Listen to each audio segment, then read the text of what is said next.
అప్పుల బాధలు వెంటాడుతున్నాయా? అయితే 6 JVR వారి జాతిరత్నాలు ధరించండి. దువ్వాడ కథా చిత్రం విజయవంతంగా రెండో వారం ఆడుతా ఉంది. ఈ వారంలో మొత్తంగా దువ్వాడ కథా చిత్రం క్లారిటీకి క్లైమాక్స్కి వచ్చే అవకాశం అయితే కనపడతా ఉంది. సో ఈ మొత్తం కథా చిత్రం ట్విస్టుల మీద ట్విస్టులు చోటు చేసుకుంటూ ఉన్నాయి. ఈ మొత్తం కథలో ఒక పెద్ద ట్విస్ట్ మాధురి సూసైడ్ అటెంప్ట్. ఈ మాధురి సూసైడ్ అటెంప్ట్ నిజమా, ఇది కేవలం యాక్సిడెంటా? ఎందుకంటే నా చేతిలో ఎఫ్ఐఆర్ కనపడతా ఉంది.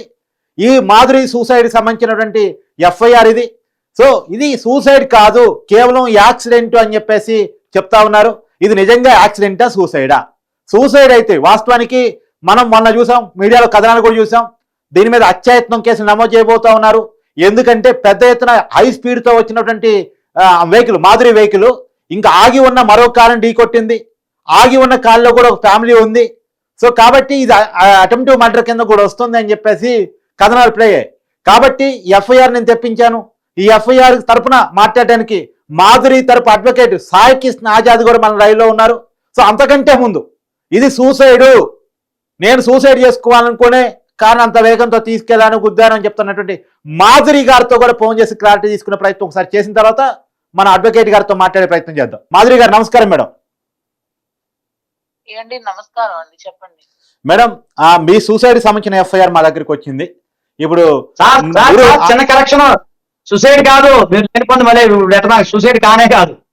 ఓకే, సూసైడ్ కాదు, ఇది యాక్సిడెంట్ అని చెప్పేసి నిన్న దువ్వాడ శ్రీనివాస్ గారు మన టీవీ లైవ్లోనే, అలానే మీ అడ్వకేట్ గా ఉన్న సాయి కృష్ణ ఆజాద్ గారు కూడా క్లారిటీ ఇచ్చే ప్రయత్నం చేశారు. అది డిప్రెషన్ లో గురి కావటం వల్ల జరిగిన ఒక యాక్సిడెంట్ గా చెప్తూ వచ్చారు. కానీ మీరు మీడియా ముందుకు వచ్చేసి నేను సూసైడ్ చేసుకోబోయాను, నేను డిప్రెషన్ గురయ్యి సూసైడ్ చేసుకుందాం అనుకొని కారు తీసుకెళ్ళి వేగంతో వెళ్ళాను అని చెప్పేసి మీరు చెప్పారు. ఏది నిజం? ఆ రోజు ఏం జరిగింది ఒకసారి? ఎంతసేపు యాక్సిడెంట్ డిప్రెషన్ అన్నాక మరి నా డిప్రెషన్ గురైనటువంటి నేను ఎటువంటి పరిస్థితుల్లో ఎలాంటి సిచ్యువేషన్ ఫేస్ చేసి ఆత్మహత్య చేసుకుందాం అనుకున్నాం, ఇవన్నిటి కారణమైన వ్యక్తికి ఎందుకండి ఎవరు క్వశ్చన్ చేయట్లేదు లీగల్ గా? నాకు ఆత్మహత్య చేసుకోవాలనిపించింది, డిప్రెషన్ కి గురయ్యి నా పసిపిల్లలకి కామెంట్స్ చేసింది కదా, మరి ఆ కామెంట్స్ కి ఎందుకు ఎవరు ఇంతవరకు యాక్షన్ తీసుకోవట్లేదు, ఎవరు ఎందుకు ముందుకు రావట్లేదండి? అది ముందు క్వశ్చన్ చేయండి మీడియా వాళ్ళకి. మేడం, అది దువ్వాడ వాణి గారిని అడిగాము, తర్వాత వాళ్ళ పిల్లలను కూడా అడిగే ప్రయత్నం చేశాము, వాళ్ళు చెప్పుకునే ప్రయత్నం చేశారు. ఇప్పుడు మీ వర్షన్ మిమ్మల్ని అడుగుతున్నాం.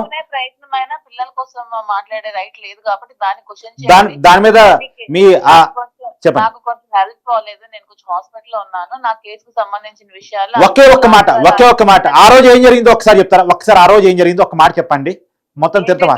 డిప్రెషన్ కి గురై ఆవిడ మాటల వల్ల నేను చాలా డిప్రెషన్ వెళ్ళి నేను చనిపోదామని డిసైడ్ అయ్యానండి. ఇదే వాస్తవం. ఆవిడ చేసిన ఆరోపణలకి నాకు చాలా డిప్రెషన్ కి గురై నేను తీసుకున్నటువంటి నిర్ణయం. ఈ కేసు గురించి ఇంకేమైనా ఉంటే లాయర్ గారు మాట్లాడతారు, ఎందుకంటే నేను మాట్లాడే పొజిషన్. మీ ఆరోగ్యం ఎలా ఉంది మేడం ఇప్పుడు? ప్రశ్న బాలేదండి, కొంచెం బ్లీడింగ్ అవుతుంది దాని మీద. Okay, take care madam. గురవుతున్నాను. ఇంకా మిగతా విషయాలన్నీ మా లాయర్ ఆజాద్ గారు మాట్లాడతారు. Okay, thank you. ఆజాద్ గారు, మీరు కూడా వినే ఉంటారు ఇప్పుడు మాధురి గారు మాట్లాడిన మాట. తనేమో సూసైడ్ వర్షనే చెప్పుకుంటూ వస్తున్నారు, కానీ మీరేమో యాక్సిడెంట్ వర్షన్ చెప్తూ వస్తున్నారు. అసలు ఆ రోజు ఏం జరిగిందో చెప్పండి. అంటే ఒకటి సార్, ఇప్పుడు ఆ రోజు ఘటన ఆమె అనుకున్నది వాస్తవం ఏంటంటే, ఆమెకి ఆల్రెడీ నిన్న మనం మాట్లాడుకున్నప్పుడు దువ్వాడ శ్రీనివాస్ గారు చెప్పారు, ఆమెకి సూసైడ్ టెండెన్సీ ఉంది. గత వారం రోజులుగా ఆమెకి యొక్క మానసిక స్థితి బాగోలేదు. అది కూడా చెప్తున్నాను, మానసిక స్థితి బాగా పిల్లల్ని అనటం వల్ల బాగా డిప్రెషన్ గురైపోయారు. ఆ రోజు ఏంటంటే శ్రీకాకుళం వెళ్దాం అనుకున్న సమయంలో మళ్ళీ పిల్లలు ఫోన్ చేసేసరికి ఆమెకి ఏం అర్థం కాని స్థితిలో ఎక్కడికో కూడా ప్రశాంతంగా వెళ్ళిపోదాము, ఎక్కడోసారి దూకి సర్దాం అన్న ఉద్దేశంతో బయలుదేరారు తప్ప ఆమె యాక్సిడెంట్ చేసి గుర్తు తెచ్చుకోవాలని ఆలోచన కాదు. మీకు అర్థమవుతుంది కదా, జర్నీ కొనసాగిన జర్నీలో ఆమె సూసైడ్ ఆలోచన ఉంది తప్ప ఆ జరిగిన పర్టికులర్ యాక్సిడెంట్ కి సూసైడ్ సంబంధం లేదు. సంబంధం లేదు. ఎస్, ఇప్పుడు ఒక అబ్బాయి సార్ ఒక విషయం చెప్తా, సూసైడ్ టెండెన్సీ ఎలా ఉంటది? ఒక పిల్లవాడిని జనరల్ చెప్తున్నా, నేను చూసే కేసులు ఎలా ఉంటుందంటే, ఒక వ్యక్తిని మనం మందలించాం, ఒక వ్యక్తిని తిట్టాం, వాళ్ళు పరిగెత్తుకుని వెళ్ళిపోతారు. అంతేగాని మన కళ ముందే పరిగెత్తుకుని రైల్వే ట్రాక్ దగ్గరికి వెళ్తామా, ఏదైనా వాటర్ దగ్గరికి వెళ్తామా, ఏదైనా గదిలో పోయి కలిపేసుకుని ఏదైనా హ్యాంగింగ్ చేసుకునే ప్రయత్నం జరుగుతాయి లేదా? ఎవరైనా సరే అదే చేస్తారు కదా.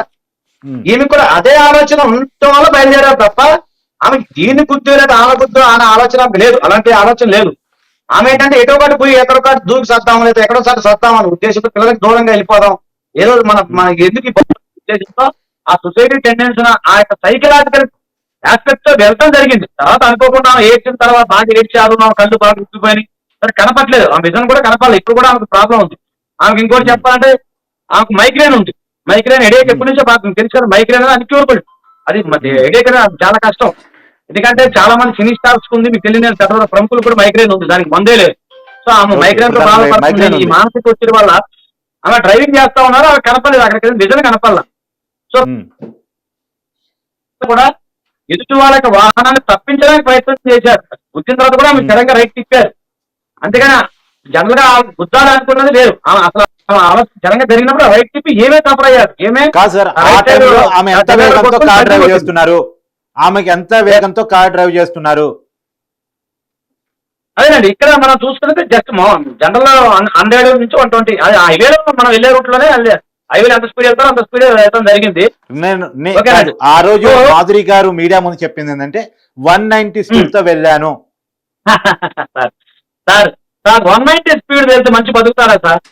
అంత కాదు, నేను చెప్తుంది కాదు, ఇది నా సొంత కవిత్వం కాదు, మాధురి గారు చెప్పిన మాట. ఒక మాట చెప్తాను సార్, సడన్ గా అంటే నేను ఇక్కడ జరిగింది ఏంటంటే సడన్ గా ఆమె యాక్సిడెంట్ అయినప్పుడు ఆమె ఇంకా ఒత్తిడికి గురవుతారు. ఒకసారి ఆలోచన మన జనంగా మనం వెహికల్ వెళ్ళేటప్పుడు యాక్సిడెంట్ అయినప్పుడు ఎంత మానసిక ఒత్తిడికి గురవుతాం అమ్మ. అందులో 3 పల్టీలు కారు కొట్టి రోడ్డు మీద పడినప్పుడు ఎంత వ్యక్తి అయినా, ఎంత మానసిక స్థైర్యం ఉన్న వ్యక్తి కూడా ఆటోమేటిక్ భయపడిపోతాం. ఆమె ఆ రోజు మాట్లాడిన మాటలు అనేవి మన పరిగణలో పెద్దగా తీసుకోవాల్సిన అవసరం లేదు. ఎందుకంటే ఎఫ్ఐఆర్ ఏం జరిగింది, ఎలాంటి కేసు బుక్ అంటే ఎఫ్ఐఆర్ ఏం లేదండి. ఎఫ్ఐఆర్ నెగ్లిజెన్స్ కింద 125B అది పెట్టారు, మీ దగ్గర ఉంది కదా. నేను ఇప్పుడు ఇందులో కూడా ఏంటంటే 125A బిఎన్ఎస్ అంటే భారత న్యాయ సంహిత ప్రకారం ఇది నెగ్లిజెన్స్ కింద జరిగిన యాక్సిడెంట్. పోలీసు వాళ్ళు ఎంక్వైరీ చేస్తారు కదా, అక్కడ సీసీ కెమెరాలు అన్నీ ఉన్నాయి. ఇంకోటి చెప్పాలి కాదు సార్, అంటే ఆమె సూసైడ్ చేసుకోవాలని ఉద్దేశంతో వెళ్ళారు తప్ప సూసైడ్ చేసుకోవాలని చెప్పి వేరే వెహికల్ ఢీకొట్టడం ఆ ఉద్దేశం కాదు. మీకు అర్థమైంది కదా క్లారిటీగా. ఆమె ఎక్కడోసారికి వెళ్ళిపోయి చనిపోదాం, ఈ బతుకెందుకు, మీరు మాత్రం ఇవ్వాల్సిన క్లారిటీ ఏంటంటే మొదటి రోజు ఈ రోజు మీరు మానసిక పరిస్థితి బాగలేకపోవడం వల్ల జరిగిన యాక్సిడెంట్ గా చెప్తూ వస్తున్నారు, కానీ తాను సూసైడ్ గా చెప్పుకున్న రోజు 190 వేగంతో వెళ్ళాలని చెప్పుకున్న రోజు మీడియాలో జరిగిన చర్చను మీ ముందు తీసుకొస్తా ఉన్నాను. తను నిజంగా తను సూసైడ్ చేసుకోవటం, అది ఈ సూసైడ్ చేసుకోవడమే తప్పు పక్కన పెట్టేస్తే, సరే చేసుకోవాలన్న ఉద్దేశం ఒక రకంగా పోయి అంత వేగంతో పోయి కారుని గుద్దితే ఆల్రెడీ ఆగి ఉన్న కారు, తను గుద్దింది ఆగి ఉన్న కారుని, దాంట్లో ఆ కార్లో కూడా ఫ్యామిలీ ఉన్నారు, ఆ ఫ్యామిలీకి ఏమీ జరగలేదు కాబట్టి సరిపోయింది. కానీ వాళ్ళని చంపడానికి తెలియకుండానే ఏమో ప్రయత్నించింది, ఏమో సూసైడ్ చేసుకునే క్రమంలో వాళ్ళని హత్యాయత్నానికి పాల్పడింది అనేటువంటిది చెప్పండి. పర్లేదు కార్తీక్, సర్లేదు మీడియాలో వార్తలు వస్తాయి. మీకు విషయం తెలుసా సార్, మొన్న 2 days బ్యాక్ నాకు ఫోన్ చేశారు, మనం టీవీ నుంచే కదా మనకు ఫోన్ చేసింది. ఫోన్ చేసినప్పుడు కేసు నమోదైందంటే సార్ అని అడిగాను. మీరే కదా నాకు ఫోన్ చేసింది. అప్పుడు నేను ఏమన్నా, అప్పుడు లైవ్ లో ఏమన్నా, సార్ నిజాలు తెలియాలి, ఎఫ్ఐఆర్ కాపీ మన చేతిలో ఉంటే ఎవిడెన్స్ కింద మనం మాట్లాడదాము, అప్పుడు దాకా మనం ఏం మాట్లాడతాం మీకు ఆ రోజు చెప్పాను. తర్వాత మనకి ఎఫ్ఐఆర్ కాపీ ఇది రావటం ఈ రోజు చూసుకుంటే ఇది మనకి లెక్క, అంటే లీగల్ గా చెప్తున్నా, లీగల్ గా అనేది ఎఫ్ఐఆర్ ఏముందో అదే మనం చెప్పగలుగుతాం. పోలీసు వారి ఇన్వెస్టిగేషన్ లో కూడా ఇదే ఉంది. సో దీనికి సంబంధించి ఆమెకి సంబంధించిన గోల్డ్ కానీ అవన్నీ కూడా పోలీసు వారి దగ్గర ఉన్నాయి. 2 రోజుల్లో ఈమె హెల్త్ సెట్ అయిన తర్వాత వెళ్ళి అది మాధురి గారికి డ్రైవింగ్ లైసెన్స్ ఉందా? ఉందండి, ఉంది. చెప్పండి. ఇవన్నీ మేము ప్రొవైడ్ చేస్తాం, ఇవన్నీ కోర్టు వారికి అన్ని మేము ప్రొవైడ్ చేస్తాం. ఏమేం కాదు, ఇన్సూరెన్స్ ఉంటుంది, ఇన్సూరెన్స్ ప్రొవైడ్ చేస్తాం. ఆ కారుకి సంబంధించిన వివరాలు అవన్నీ మాకు పంపిస్తాం, అవన్నీ మేము ప్రొవైడ్ చేస్తాము. మీరు ఒకసారి చూడండి, కంప్లైంట్ కాపీ కూడా చూడండి, దయచేసి ఒకసారి చూడండి. మీకు వాళ్ళు ఇచ్చారు కంప్లైంట్, ఏమైనా ఇచ్చారు. మీరు చెప్పిన దాని ప్రకారం మీడియాలో జరిగిన ప్రచారం ఉందో, ఏదైతే మాధురి గారు చెప్పినటువంటి వీడియో ఉందో, అవంతా దానికి విరుద్ధంగా ఇది ఉంది. అందుకే మిమ్మల్ని లైన్ లో తీసుకున్న ఉద్దేశం కూడా అదేందండి. ఆ రోజు మాధురి గారు చెప్పడం కానీ మీడియాలో వచ్చిన కథనాలు కానీ ఏంటి అంటే, తను అతి వేగంతో వెళ్ళింది, సూసైడ్ చేసుకున్నాను కారణం చేత వెళ్ళింది, వెళ్ళిన క్రమంలో వాళ్ళ కూతురు ఫోన్ చేశారు, మరింత డిప్రెషన్కి గురైంది. ఇక వెంటనే అదే ఆ స్పీడ్ మరింతగా పెంచి 190-200 స్పీడ్లో వెళ్ళేసి కారుని గుద్దింది.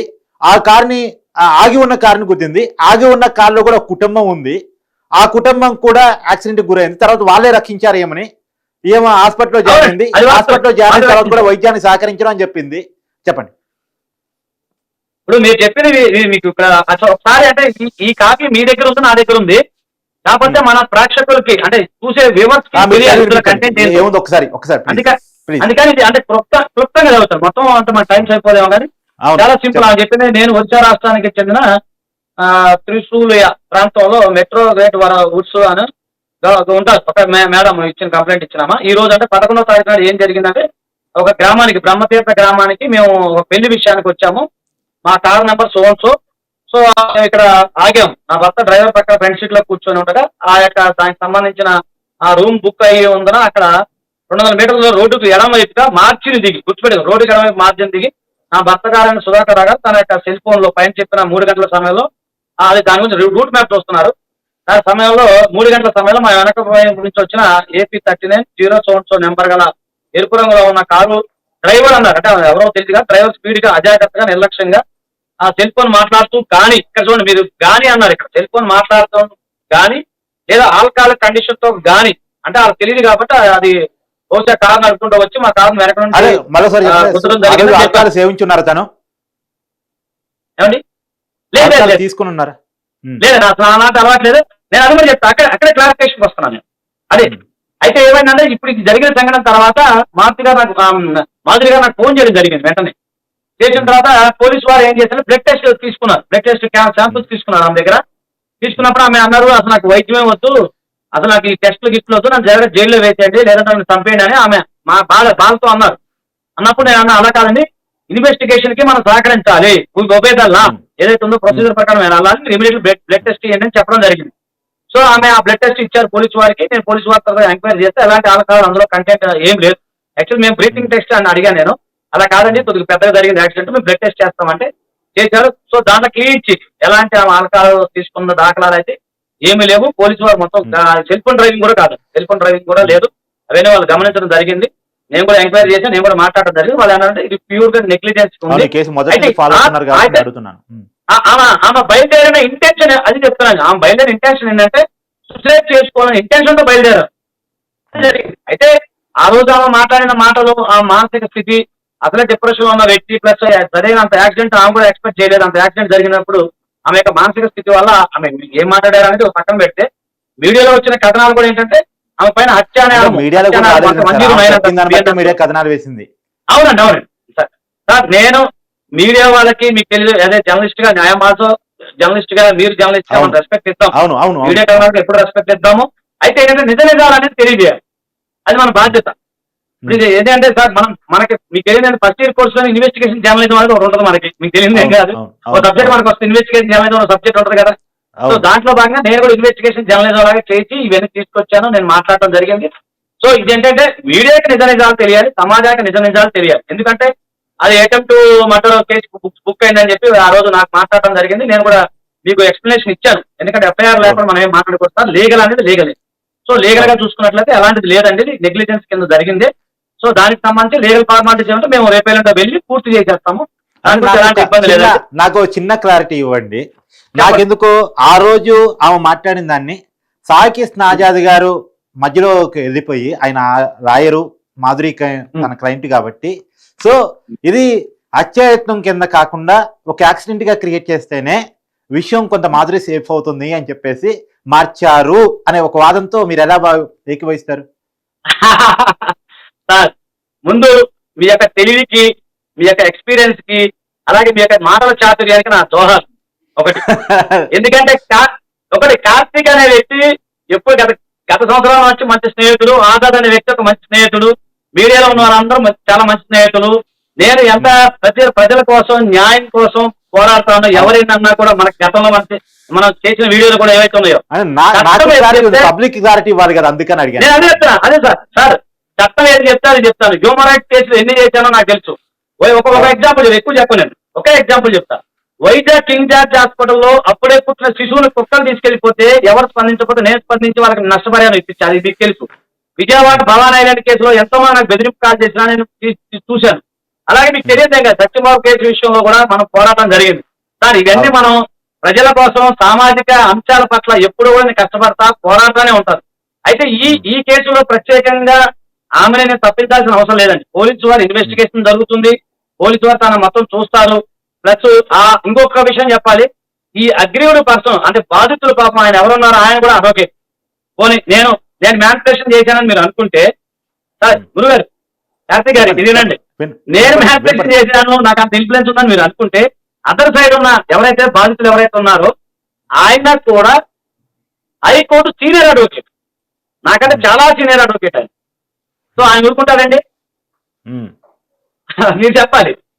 సో అట్లా లేదండి, చట్టం ఏది చెప్తే అది మేము చేస్తాము, చట్ట ప్రకారం వెళ్తాము, ఎవరిని ఇందులో ఇబ్బంది పెట్టే లేదు. మీడియా వాళ్ళకి ఎప్పుడు రెస్పెక్ట్ ఇస్తాము, ప్రజలందరికీ రెస్పెక్ట్ ఇస్తాము. ఎప్పుడైతే చట్టం తన పని తాను చేసుకున్నప్పుడు చట్టానికి మేము ఎప్పుడు కూడా అర్థం చెప్పము. దాని ప్రకారం లీగల్ విషయాలు ఏవైతే ఉన్నాయో దాని ప్రకారంగా మనం వెళ్తాం.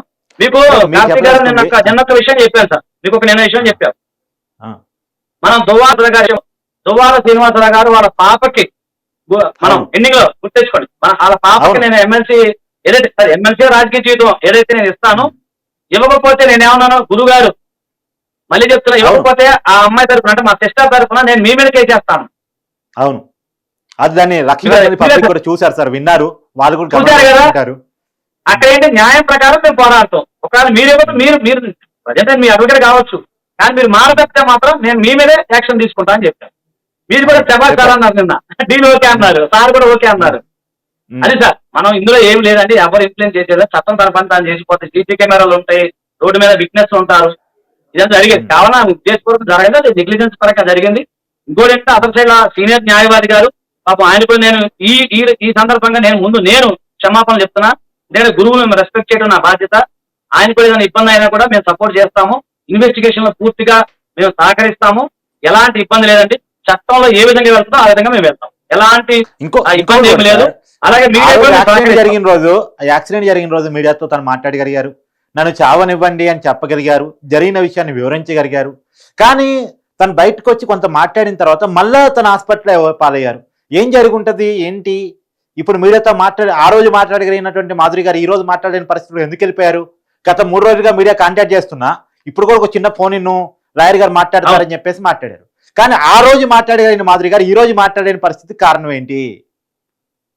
సార్ నేను చెప్తానండి, నేను ఆ రోజు అడిగాను ఏం జరిగింది ఏంటంటే, నాకు తలలో బాగా పెయిన్ వస్తుంది అన్నారు. తర్వాత తెల్లారి స్కాన్ చేస్తే చిన్న క్లాట్, మొన్న కూడా నేను అన్నాను ఇదే విషయం మీకు చెప్పాను, చిన్న క్లాట్ మెదడులో చిన్న క్లాట్ ఉంది, సో ఎక్కువగా మాట్లాడొద్దు అని చెప్పేసి డాక్టర్ చెప్పారు. కానీ నేను చెప్పి ఆ రోజు కూడా ఆమె చెప్పాను, మీరు ఎక్కువగా మాట్లాడుతూ ఒక 3 days 4 days రెస్ట్ తీసుకోవాలంటే, ఆమె ఏంటంటే కొంచెం ఆమెకి ఎక్కువగా ఒక రకమైన డిప్రెషన్ గురై ఎక్కువ నెగిటివ్ గా వెళ్ళేసరికి ఆమె తట్టుకోలేక బయటకు వచ్చి చెప్తా ఉంది, ఆమె యొక్క ఎక్స్ప్లెనేషన్ ఇచ్చుకుంటా వస్తా ఉంది. ఆమె బాగా తట్టుకోలేకపోతే అది తప్పు, మానసిక స్థితి సరిగా లేకపోవడం వల్ల ఇచ్చింది అని మీరు చెప్పిన దాన్ని బట్టి నాకు అర్థమవుతుంది.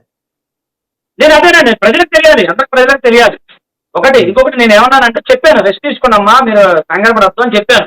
కానీ ఏంటంటే ఆమెకి జనరల్ గా ఏంటంటే ఆమె కొద్దిగా అగ్రెసివ్ ఫస్ట్ కానీ ఎందుకంటే నేను వ్యక్తిగతంగా తెలుసు కాబట్టి ఆమె అన్యాయం సహించదు, ఎక్కడ కూడా ఏదైనా అన్యాయం జరిగితే ముందుకెళ్లే వ్యక్తి, ఇవన్నీ నాకు ఐడియా ఉంది. సో ఆమె తట్టుకోలేక రావడం జరిగింది. ఇప్పుడు దాని ఎక్కువ అయినట్టు పొద్దున కూడా నేను మాట్లాడాను, ఇది ముందాక కూడా నేను మీకంటే ముందు కూడా మాట్లాడాను. ఎలా ఉంది హెల్త్ అంటే చాలా బాగుందండి, మైగ్రేన్ బాగా ఎక్కువైపోయింది, చాలా మానసికంగా ఉంది, శారీరకంగా తలక దెబ్బలు తగిలి తెలియకుండా చాలా డిప్రెషన్ గురవుతున్నాను, అంటే రెస్ట్ తీసుకోమని చెప్పాను. ఎందుకని మంచిది, ఇందాక మీకు అదే చెప్పాను, మన కార్తీక్ గారు మాట్లాడతారు, ఎందుకంటే మన హత్య ప్రయత్నం జరిగింది, కొంత ఇబ్బందిగా ఉందన్న అనే విషయాన్ని ప్రజలకు తెలియాలి. కాబట్టి మీరు కుదిరితే అవకాశం ఉంటే మాక్సిమం ట్రై చేయండి అని చెప్పడం వల్ల ఏదో 2 నిమిషాలు 3 నిమిషాలు ఆమె బాగా చెప్పుకున్నాను. అంటే నేను మీ సమక్షంలోనే ఆడియన్స్ క్లారిటీ ఇవ్వదలుచుకున్నాను. As per FIR, as per advocate గారు చెప్పిన దాని ప్రకారం, ఇప్పుడు మనం క్లారిటీ ఇవ్వడం కోసం ఒక 2 నిమిషాల ఫోన్లోకి మాధురి గారు కూడా తీసుకున్న దాని ప్రకారం, ఇప్పుడు వాళ్ళు చెప్తున్న దాని ప్రకారం ఆ రోజు మాధురి గారు చెప్పింది వేరు. ఆ రోజు మాధురి గారు చెప్పింది కేవలం డిప్రెషన్ లో ఉండటం వల్ల మీడియాకి అలా చెప్పారు తప్ప అది కాదు జరిగింది, ఇది కేవలం యాక్సిడెంట్, సూసైడ్ అటెంప్ట్ కాదు. అంతేనా? మరొకసారి క్లారిటీగా నేను కూడా అదే చెప్తున్నా, సూసైడ్ అటెంప్ట్ కాదు సార్. ఇప్పుడు మీకు అర్థం అట్లా మళ్ళీ చెప్తున్నా, నిన్న సార్ ఇప్పటి వరకు మీడియా మొత్తం లేదా పబ్లిక్ మొత్తం మాధురి సూసైడ్ అటెంప్ట్ చేసుకుంది, 2వ సారి సూసైడ్ అటెంప్ట్ అని అనుకున్నారు. అందుకని నేను మీ సమీక్షలోనే క్లారిటీ ఇవ్వదలుచుకున్నాను. చెప్పండి.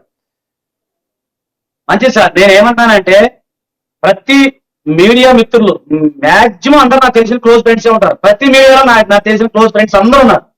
సో వాళ్ళందరికీ నేను చెప్పేది ఏంటంటే, మీ అందరికీ మనం గౌరవిస్తాము, రెస్పెక్ట్ ఇస్తాం. ఇంకోటి చెప్పన, జర్నలిజం లో చేసిన జర్నలిస్ట్ మిత్రులందరూ సగం మంది లాయర్లే ఉన్నారు, చిత్రమైన విషయం. సో అలాగే నా తెలియక కాదు, జర్నలిజం తెలియక కాదు. సో ఒకటి నేను ఏమంటున్నానంటే, ఇది అంటే మనం రికార్డెడ్ గా వెళ్దాం, లీగల్ ఆస్పెక్ట్ లో పోలీసు వారి యొక్క వివరించిన వాళ్ళు ఇచ్చిన ఎఫ్ఐఆర్ ప్రకారం ఇది జరిగినది.